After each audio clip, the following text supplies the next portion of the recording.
चाहिए, मिट्टी में कैसा जल मिलाना चाहिए। जब शिवलिंग का निर्माण करें, शंकर के शिवलिंग को जब बनाए तो सबसे पहले कैसे बनाए, उस तक का विधान शिव महापुराण में और लिंग पुराण में कहा गया। महाराज कहा, क्यारे की मिट्टी हो, क्यारा मतलब समझिएगा, जिस मिट्टी पर कोई गंदगी ना करी गई हो, ऐसी जगह का कोई भाग मिट्टी का लाया जाए जहां कोई गंदगी ना करे। शिव महापुराण की कथा कहती है। देखो, पिछले वर्ष के लॉकडाउन से लेकर अभी तक की जो कथाएं आप लोग सुने हैं, उसमें शिवलिंग मट्टी का किस तरह से बनाया जाए और कैसी मट्टी हो और उसमें पानी कैसा मिलाया जाए, कैसा शिवलिंग तैयार करा जाए, उसका विधान वर्णन नहीं कर पाए, परंतु आज कथा निकली है तो उसको सुन लो। क्यारे की मिट्टी, क्यारे की मिट्टी मतलब जिस मिट्टी पर कोई गंदगी ना करी गई हो, ऐसी जगह की मिट्टी को लेकर जाए। और मिट्टी को लाने के बाद थोड़ा पानी का सींचन कर दें, अर्थात घर में लाएं तो उससे पहले मिट्टी को पवित्र करें। अपने घर में गंगा जल रखा हो, यमुना जल रखा हो, सरयू जी का जल रखा हो, उससे मिट्टी का सींचन कर दें। मान लो अगर ये जल नहीं भी है तो जल के अंदर थोड़ा सा इत्र डालकर मिट्टी का सींचन करें। अगर इत्र भी नहीं है तो जल के अंदर थोड़ा सा दूध डालकर मिट्टी का सींचन करें। दूध भी नहीं है तो एक बेलपत्री जल के अंदर डालकर उस पानी का सींचन। बेलपत्र भी नहीं है, पीपल का पत्ता डालकर उसका सींचन कर दें। पर मिट्टी पर घर में लाते से ही, ये नहीं कि मिट्टी आज लाए और तुमको शिवलिंग कल बनाना है, तो मिट्टी अगर 1 दिन पहले लाए हो, 2 दिन पहले लाए हो, 4 दिन पहले लाए हो, तो उसी दिन जल का सींचन होना चाहिए। ये नहीं कि जिस दिन बनाएंगे उस दिन सींचन होगा। मिट्टी पर पानी का छींटा, सींचन भले ज्यादा मत डालो, पर छींटा तो उस दिन लगा देना चाहिए जिस दिन घर में मिट्टी लेकर आए हो, जिस दिन लेकर। फिर भले तुम शिवलिंग 15 दिन बाद बनाओ, 8 दिन बाद बनाओ, 10 दिन बाद बनाओ, 3 दिन बाद बनाओ, और उस समय पर मिट्टी का सींचन उस समय हो जाना चाहिए।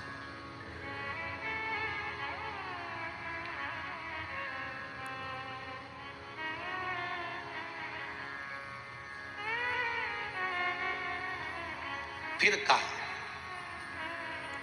जिस दिन शिवलिंग का निर्माण करो उस दिन प्रातः में अगर आप शिवलिंग बना रहे हैं तो ब्रह्म मुहूर्त में मिट्टी को गला दो।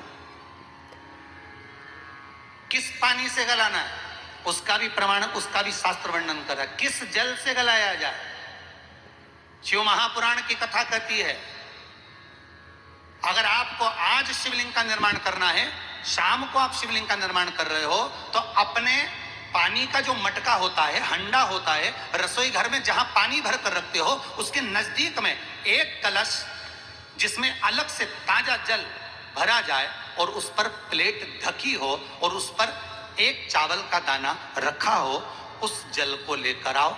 थोड़ी देर रखा रहे, आधा घंटा, 2 घंटा, 3 घंटा, 15 मिनट, 20 मिनट, पर वो पानी वहां रखा होना चाहिए। रसोई घर में अन्नपूर्णा का निवास होता है, परिंदे के पास पितरों का निवास होता है, अन्नपूर्णा पित्र सब रसोई घर के भीतर विराजमान होते हैं।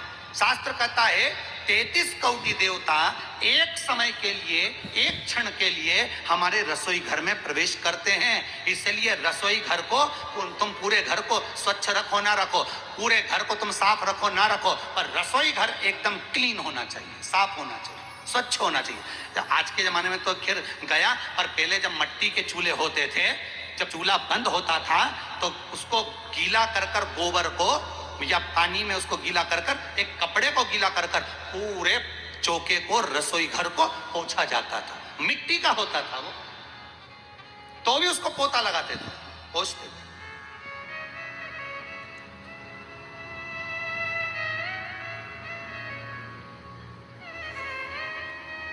तो पहला क्रम है पार्थिव शिवलिंग का निर्माण। सावन के महीने में अगर आप शिवलिंग बनाते हैं, सोमवार को शिवलिंग बनाते हैं, तो नियम ध्यान रखिएगा महाराज, लिंग पुराण से है ये, इसका नियम ध्यान रखिए।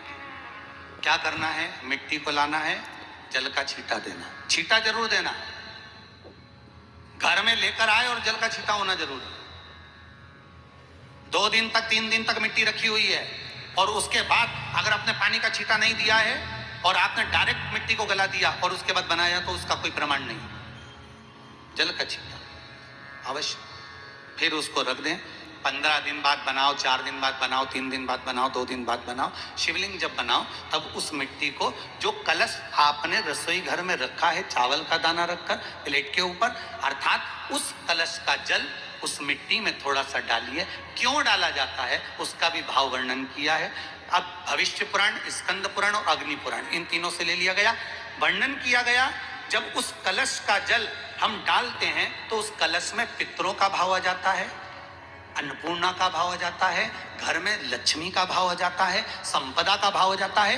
पूरे 24 घंटे के अंदर एक क्षण के लिए रसोई घर में 33 कोटि देवता आते हैं, तो वो देवता का सारा भाव उस कलश के अंदर आ जाता है। और वो जल जब हम उस मिट्टी में मिलाते हैं तो गंगा, यमुना, सरयू, सरस्वती, ये 33 कोटि देवता में, तो इन सब का आनंद उस जल में आ जाता है। और वो जल जब हम मिट्टी में मिलाते हैं तो मिट्टी पवित्र हो जाती है, स्वयं कैलाश अधिपति को स्वीकार करने के लायक हो जाती है, निर्मित करने के लायक हो जाती है।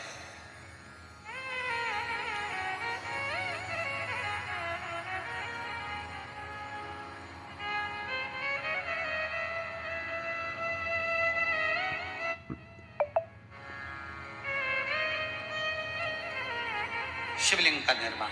अब शिवलिंग का निर्माण कैसे करना? मिट्टी में गला दिया पानी में। सबसे पहले शिवलिंग बनाने से पहले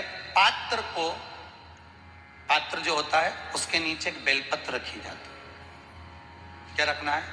एक बेलपत्र। शंकर को झेलने के लिए कोई साधारण नहीं है पात्र जिसपे झेला जाए। स्वयं गंगा शिव की जटा में, और आप शंकर के शिवलिंग का निर्माण कर रहे हो, कोई साधारण नहीं हो सकता। स्वयं आप विदेश्वर संहिता के अंतर्गत पढ़े कि ब्रह्मा और विष्णु, ब्रह्मा ऊपर जा रहे हैं,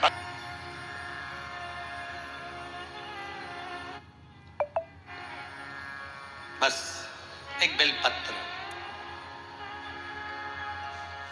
साधारण भाव में, बेलपत्र भी सीधा भाग, और इस बेलपत्र की जो डंडी है वो उत्तर दिशा में रखना है थाली के अंतर्गत। जब आप शिवलिंग का निर्माण करो उत्तर, इसके ऊपर जो गलाई हुई मिट्टी है वो डाल दीजिए।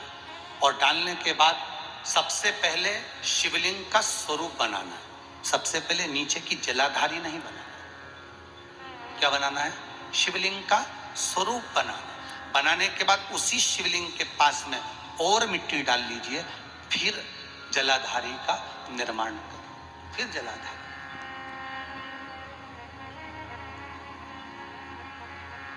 शिवलिंग जलाधारी निर्मित हो गई। शंकर जी का संपूर्ण परिवार शिवलिंग में रहता है, आपको पहले भी कहा। भगवान भूत अधिपति भूतेश्वर भगवान शिव का संपूर्ण परिवार शिवलिंग में, पहले भी कथा में कहा, आज फिर आपको वर्णन कर देते हैं। जैसे ये जलाधारी है गोल, ये चरण है, ये शिवलिंग है। ये जो गोल भाग है जहां पर भगवान शंकर का शिवलिंग रखा है, ये पार्वती जी का हस्त कमल है। जहां से पानी नीचे गिर रहा है, इसके राइट भाग में श्री गणेश जी का स्थान, लेफ्ट भाग में श्री कार्तिकेय जी का स्थान। बीच में जो एक मोटी सी लाइन होती है जलाधारी में, वो पार्वती जी के सुंदर पुत्री अशोक सुंदरी का स्थान। शंकर जी के ऊपर जो तिकोनी रखी रहती है, उसके ऊपर से जो जल बूंद बूंद नीचे गिरता है, ये जो पानी बूंद बूंद नीचे गिरता है, या आप कलश से जल चढ़ाते हो या आप संगीत से जल चढ़ाते हो, तो ये जो पानी गिर रहा है, ये शंकर भगवान की 5 पुत्रियां, जया, विषहरा, 5 पुत्री। कार्तिकेय भी है, गणेश भी है, अशोक सुंदरी भी है, शंकर जी की 5 बेटियां भी हैं, शंकर भी है और पार्वती भी। अर्थात शिव जी के परिवार में आपको गणेश जी की पूजन अलग करने जाने की जरूरत नहीं पड़ेगी। शंकर के परिवार में पार्वती जी की पूजन अलग करने जाने की जरूरत नहीं पड़ेगी। कार्तिकेय की पूजन अलग जाकर करने की जरूरत नहीं है। शंकर का परिवार शंकर के शिवलिंग के साथ में उस जलाधारी में संपूर्ण परिवार शंकर का विराजमान है। संपूर्ण परिवार, कुछ भी नहीं, संपूर्ण, और पूरा परिवार है महाराज। फिर वही बात आई, ध्यान दीजिएगा, जिस व्यक्ति को नींद ना आवे, रात्रि को सोते समय टेबलेट खाने की जरूरत नहीं। शंकर भगवान की 5 पुत्रियों का नाम लीजिए। जया, हाथ में जल लो, पलंग पर बैठो, जल हाथ में लिया, जया आचमन कर लो। विषहरा आचमन कर लो। श्यामली बारी आचमन कर लो। दौतली आचमन कर लो। और देव आचमन कर लो। ये शंकर की जो 5 पुत्रियां हैं, ये ऐसी पुत्रियां हैं जो निंद्रा देवी को लेकर आती हैं और हमें विश्राम का आनंद सुख प्रदान करती हैं, हमारे नयनों पर विराजमान रहती।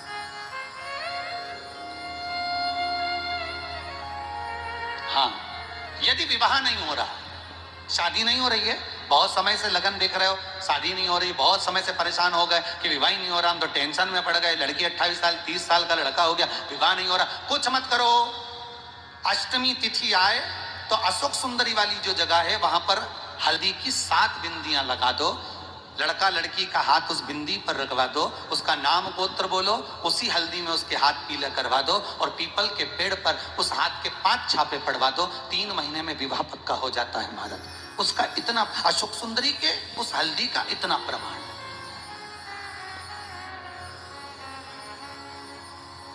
3 माह के अंतर्गत विवाह नक्की होगा। इतना इतना प्रमाण है महाराज। भगवान शिव की आराधना का कोई साधारण फल है महाराज।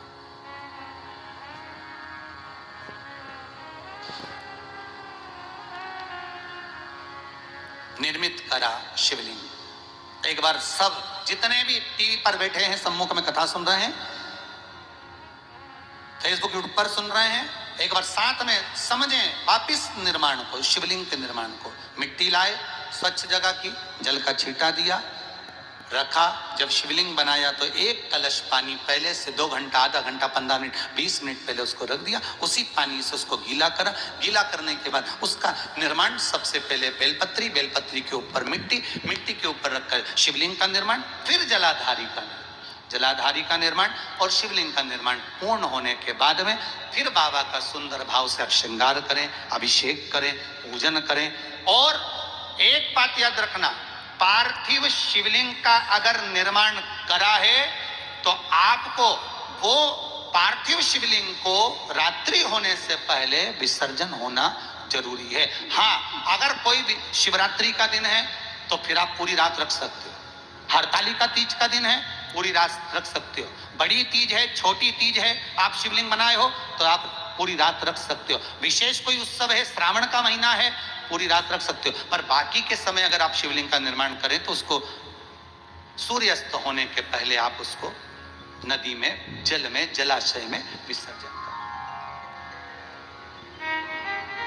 और ध्यान दीजिएगा, विसर्जन करते समय जब आप विसर्जन करें, पानी में अपने पात्र को, शिवलिंग को जब छोड़ें, उस समय पर ध्यान दीजिएगा कि शिवलिंग की जो जल की धार है, जिसका उत्तर की ओर जो जल की धार होती है, विसर्जन करते समय वो जल की धार अर्थात वो उत्तर का भाग हमारी ओर होना चाहिए और थाली इस तरह से पकड़ें कि वो भाग हमको जब डालें तो वो भाग हमको दिखे, थोड़ा सा नजर आए पानी में डालते समय। और जब वो थोड़ा भाग दिखता रहे, और जिस लिए आपने शिवलिंग बनाया, जिस कामना से आपने शिवलिंग बनाया है, वो कामना उस भाग को पानी में देखते देखते बोल दीजिए, वो कामना पूर्ण हो जाती है। इसको कहते हैं पार्थिव शिवलिंग का निर्माण करना और उसकी आराधना करना।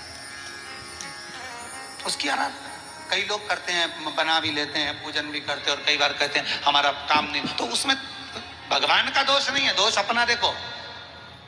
आप आए नहीं, हो गई मेरी पूजा थाली की धरी रहे, क्यों नहीं आए?